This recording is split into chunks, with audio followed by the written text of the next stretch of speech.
Oh, he's only got to reel it down. That's the jingle for Carl's diary. We had bacon and egg on toast. I'm eager to get through the brown sauce, as the bottle is too big to go in any cupboard, so it has to be left on the sideboard. So I had about 4 dollops of the stuff. I love that, because, you know, that made it into the diary. He's concerned about the fact that brown sauce is too big, so he's rushing through it. I know, but I'm just saying the kitchen isn't that big, and it looks messy when you leave stuff out, doesn't it? And we've got this giant brown sauce bottle, and I don't want to chuck it away because that'd be a waste. So you're having brown sauce and everything, your cornflakes, yeah. in your tea. Yeah. A wasp got in the flat. You know trouble's brewing. It was massive, the biggest wasp ever. Suzanne asked me to get it out, but I wanted to take a picture of it first. I was getting my phone ready when it flew at me. I reckon the sting on it could have killed a kitten.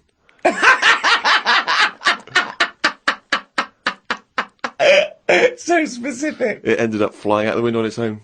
Drama averted. Oh, God. We went out for tea. You're always in a cafe. That's what this diary. You spend so much time in a cafe. There were loads of flying ants. I kept kicking the table because I could feel them on my legs. I wouldn't be that jumpy normally, but I still had flashbacks of the giant wasp from the morning. Suzanne told me to stop being stupid because I was ruining her night out. A night out in a cafe. Brilliant. Oh, what was it, her birthday? And flashbacks from an incident. Yeah. Like he's some sort of, like, war veteran. What is it? It's the wasp. It could have killed a kitten. Bought some wallpaper. We got back and got on with it. The wall that we've papered before has got a big mirror under it. We papered on top of it again. I ended up reading my phrase book while Suzanne did the rest of the tidying up. Now, what's your phrase book? This is just you trying to master English, is it? It's just a book that tells you little sayings and how they came about. An interesting phrase is potluck. It came about when all people ate is stews.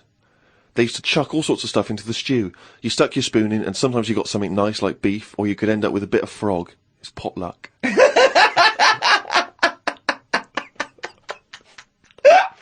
Good, that, isn't it? That's what it said in the book, did it? A bit of frog.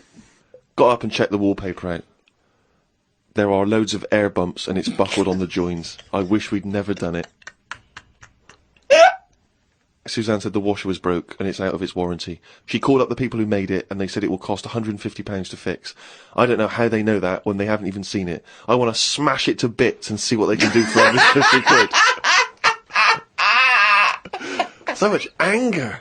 I want to smash it to bits. That'd be great, wouldn't it? 150, you sure? Yeah, Come round. Yeah. And it's just like a cube that's been through one of those car crushers. Yeah. 150 quid, there's 150 quid, fix it. I watched the news and calmed down a bit, because there was a story about some Siamese twins who are having an operation. They've got 2 heads, 4 arms, 2 legs, 1 liver. The doctor said they will have 1 leg each. I felt bad worrying about the washer when people have bigger problems like the Siamese twins. Ricky and Steve asked me to do a poem about one day a week, so I thought I'd do one today. I can't obviously do it justice, so I should let the master read it. You've done another poem? Yeah, you said, just do one. If you have a day where you've had a lot of emotions. Well, I loved the poem, and so did the listeners, and I knew they would, so if you can do that every week, that'd be a joy for me. You can't force a poem, though. No, I know. So diary's easy to do, because you just write down what you're doing. But you've got to have some really meaty subject matter to be able to write a poem, Rick, as you'll discover. I know. Right, so, you've heard what problems I had that day. Go on then. Bubbled wallpaper. What a mess. Washer dry and knackered. What a mess. Siamese twins separated.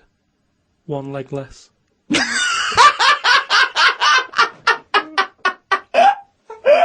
I don't know what rhyming scheme that is again. Oh, God.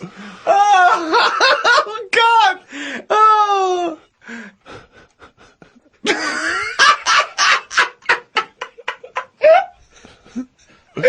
Oh, fuck me.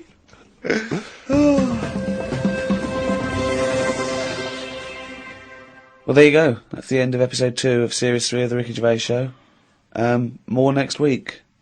More drivel, more diary, another poem, I hope. Maybe. Just more news and stuff. From me, Ricky Gervais, Stephen Merchant. Goodbye. And Karl Pilkington. Right. Hello, welcome to number 3 in the 3rd series of The Ricky Gervais Show, with me, Ricky Gervais, Stephen Merchant, Hello there. and of course, Karl Pilkington. All right. Had a good week, Karl? All right, just boring. It's a boring week. Because that sort of kidney operation I've had, it's just affected my life in a big way. How are you now, Carl? Are you feeling better?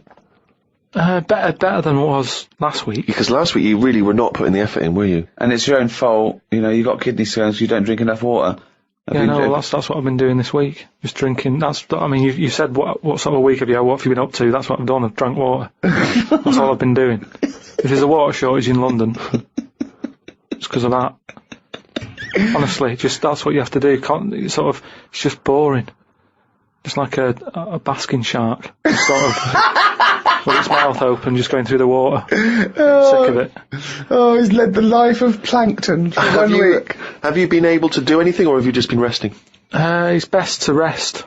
Just because, your body's still in shock, even though in the head, physically, I thought it was alright. The body sort of just acts in weird ways. Brilliant. It's a weird thing, isn't it? Like I said last week, you don't think about your body until there's something up with it. And then you panic a bit. And then you go, right, I'm going to look after it from now on. I've been given a second chance here. As I said before, this was not a life-threatening illness or operation. No, but it's that same thing. The last time I had it was when I nearly choked to death on the Mr. Freeze Pop. Right. Where I had that sort of, what do they call it when you have like a second coming? Do you know what I mean? It's that sort of thing where I don't think you're the second coming. No, but that thing goes... If you are, we're all screwed. You mean the second chance? Yeah, it's a second chance thing. Your life flashes before you, doesn't it? Yeah, but you get, you suddenly feel kinder. Do you know what I mean? Really? Yeah, you sort of go, right, that was a bit of a warning. Like Scrooge? Be good to people and stuff. Yeah, a little bit. I think it's normal. So are you now a nicer person? You're giving more generously to charity and the like? Well, I haven't been out, so I can't do anything. I can't help anyone. Yeah. Go online and... But maybe, once... Donate some money, all this cash you're in. No, I've given enough money away. Sick of it. But, He's changed. So he hasn't changed at all then, no? But you've also got to be careful as well, because there's that thing of, you can drown yourself, by having too much water. Yeah. So it's just getting that balance right of not having too much and filling yourself up. Well, yeah, it's that balance, right, of not dehydrating and, becoming like a desert jellyfish, like a little crisp, and drowning yourself. Yeah. You're right, it is a balance. That's exactly what you've got to do. I don't know how you've managed it, Carl. It's very complicated. Yeah. No, but what I do is when I'm thirsty, I drink, and when I'm not thirsty, I don't. Yeah, but that's the problem with me. Whatever it is that's in your head that says you should have a drink, I don't really have one. It's called a brain. It's called a brain. Yeah. It's the brain that tells you. But the brain's never thirsty. I only think of drinking when I'm eating. And I'm not eating as much because my kidney's weird. I don't want to put any pressure on it, so I don't drink. So now, if I have it in front of me all the time, I go, right, I've got to have that. So I feel a bit better. Good. Just, it's just been a long week. Because when you don't do much, it's just, time doesn't whiz by. And normally your weeks are packed, as we know, with visits to the cobblers. Yeah. Well, it's just like they say, innit? They say, following an ant. Exactly, yeah. You've got a hectic schedule. I know, I don't know how you fit it all in. But, because I was close to death and everything. You weren't close to death. I've been thinking about, other people who've been in that situation where they're dying and what have you. And it's weird how, like, in a way, do you know, like they say before you die, things to do? Yeah. I've never heard that sentence before. I don't know if they say. Well, I've extrapolated from that. What you mean is there are certain things you should do before you die. Swim with dolphins, etc. Yeah. But in a way, because I've had such a boring week, it's been a long week. So if I was dying, don't go swim with dolphins because you'll love it and the time will whiz by and you go, oh, there's another day gone. Whereas I've been sat at home watching, The Price is Right and stuff. And it's just like, oh, it's only 4 o'clock. Oh, this is dragging. So if I was dying, I'd go, yeah, it's dragging, but I've got ages more left to live.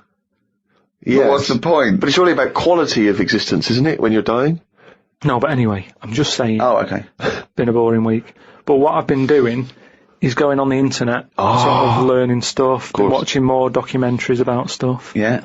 Okay, tell me something you watched on the internet then.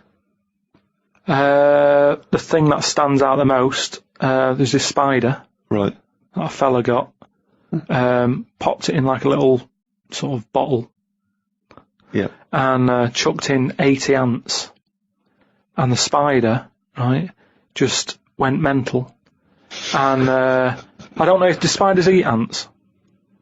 I don't know if they do, but he wasn't happy with them, that they were there, and he was just whizzing around, sort of biting them, not eating them, just giving them a bite, and the ants would sort of just lie there, dead. And spider had this system of sort of going, right, I'm going to put the dead ones over there, and it was biting them, dragging them across, putting them in a pile, killing another one, popping it in the pile, and by the end of it, it made like a little pile of dead ants, and he was just there sort of breathing heavily. And that was amazing, because I'd never witnessed that before.